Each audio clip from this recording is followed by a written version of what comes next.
السلام علیکم ورحمۃ اللہ وبرکاتہ۔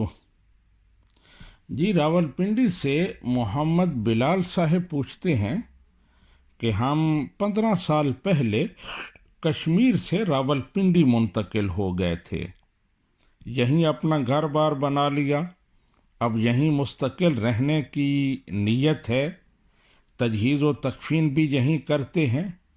کشمیر میں صرف ہماری زرعی زمین ہے جو ہم بٹائی پر دیتے ہیں، وہاں ہماری رہائش نہیں ہے، تو کیا ہم وہاں جائیں گے تو ہم وہاں مسافر ہوں گے یا مقیم ہوں گے؟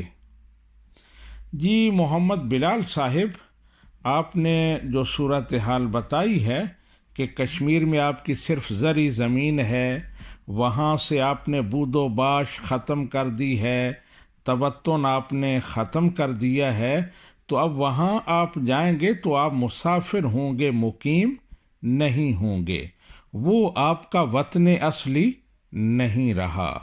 ہاں، اگر 15 دن سے زیادہ رہنے کی نیت کریں تو پھر آپ مقیم ہوں گے، اور اگر 15 دن سے کم رہنے کی نیت ہوگی تو آپ مسافر ہوں گے، آپ وہاں قصر نماز پڑھیں گے اور مسافر کے تمام احکام آپ پر لاگو ہوں گے۔